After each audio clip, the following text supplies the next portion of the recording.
बार फिर से आपको सीधे लिए चलते हैं कुरुक्षेत्र। मुख्यमंत्री मनोहर लाल इस समय संबोधित कर रहे हैं। निवेदन करना चाहता हूं कि आप 15वें राष्ट्रपति के रूप में पद ग्रहण करने के बाद आप जैसी कर्मयोगिनी का ये जो प्रथम आगमन है, ये से हम संदेश हमको मिलेगा और इस संदेश के माध्यम से गीता की जिस कर्मयोग की शिक्षा दी गई, आप उसमें साक्षात प्रतिमूर्ति हैं।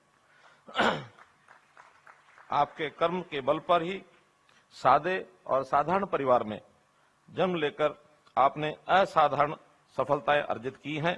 उड़ीसा के रायरंगपुर के ऊपरबेड़ा गांव से लेकर राष्ट्रपति भवन तक का आपका सफर हम सभी के लिए ये प्रेरणादायक है।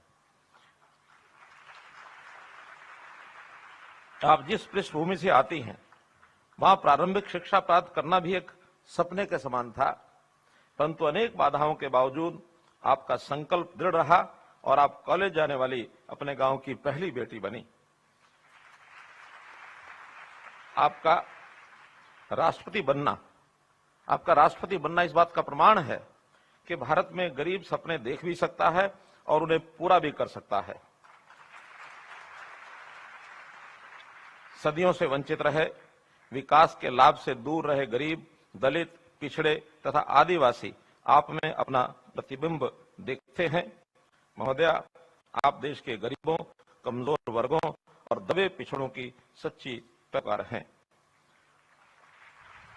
महोदया, गीता के पहले श्लोक धर्म क्षेत्रे कुरुक्षेत्रे समवेता युजुत्सवा में ही कुरुक्षेत्र को धर्म क्षेत्र की जो संज्ञा दी गई है, कहते हैं गंगा के जल से मुक्ति प्राप्त होती है, जबकि वाराणसी की भूमि और जल दोनों में मोक्ष की शक्ति है।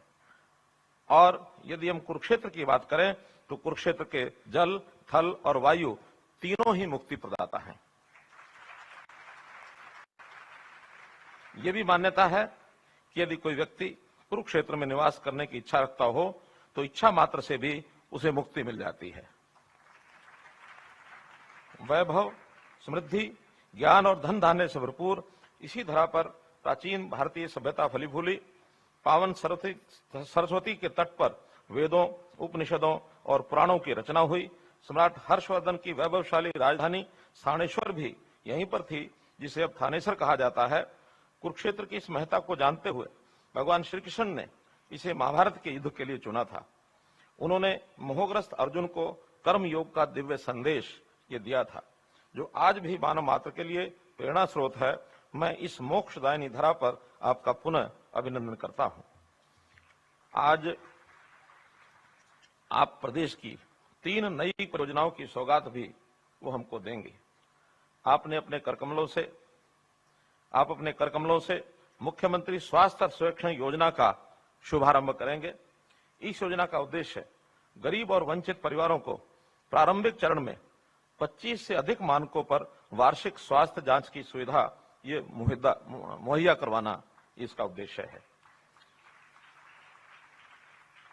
आज ही आप सिरसा में 950 करोड़ रुपए की लागत से बनने वाले मेडिकल कॉलेज का शिलान्यास कर हर जिले में एक मेडिकल कॉलेज खोलने के हमारे संकल्प को और आगे बढ़ाएंगे।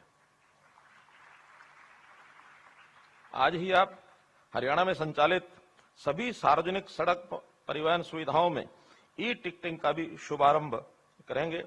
राज्य स्तर पर लागू की जाने वाली ये देश की पहली परियोजना है जो national common mobility card framework के तहत ओपन लूप कार्ड का इस्तेमाल करके ट्रांजिट टिकटिंग की केंद्र सरकार की योजना को आगे बढ़ाएंगी।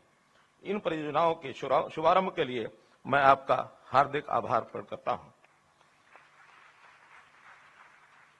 माननीय राष्ट्रपति महोदया जी, आपने इस 5 दिवसीय अंतर्राष्ट्रीय गीता महोत्सव का उद्घाटन किया है और इस महोत्सव का महत्वपूर्ण आकर्षण ये गीता पर अंतर्राष्ट्रीय सेमिनार है। इस सेमिनार में देश विदेश से आए सभी गीता प्रेमियों, गीता मनीषियों और संत महात्माओं का भी मैं हार्दिक स्वागत करता हूं। इस बार अंतर्राष्ट्रीय गीता महोत्सव में नेपाल हमारा सहयोगी देश और मध्य प्रदेश सहयोगी राज्य की भूमिका में है। अजरबैजान, इथोपिया, वियतनाम आदि देशों के राजदूत अंतर्राष्ट्रीय गीता महोत्सव में ये शामिल हो रहे हैं। इनकी स्वीकृति हमको मिल गई है। महोदया, हरियाणा प्रदेश भौतिक विकास की दृष्टि से आज देश के अग्रणी राज्यों में से एक है। लेकिन हमने अपनी महान सांस्कृतिक और पौराणिक धरोहरों और मूल्यों को संजोए रखा है। इसी दिशा में कुरुक्षेत्र का महापर्यटक स्थल के रूप में विकास किया जा रहा है। भारत सरकार की स्वदेश दर्शन योजना के तहत भी हरियाणा कृष्णा सर्किट की पहचान की गई है। अंतर्राष्ट्रीय गीता जयंती के महोत्सव की तर्ज पर कृष्णा उत्सव भी मनाने का हमने निर्णय लिया है। इसमें भगवान कृष्ण के जीवन प्रसंगों को झांकी, संगीत, नृत्य व आधुनिक तकनीक के सहयोग से मनमोहक अंदाज में दिखाया जाएगा।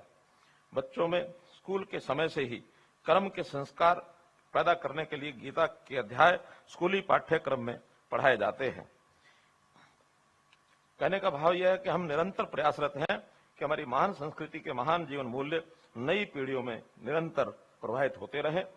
इन्हीं शब्दों के साथ मैं माननीय राष्ट्रपति महोदया जी का और दूसरे अतिथिगण का एक बार फिर स्वागत और अभिनंदन करता हूं। सबको अंतर्राष्ट्रीय गीता जयंती उत्सव की हार्दिक बधाई व शुभकामना देता हूं। धन्यवाद।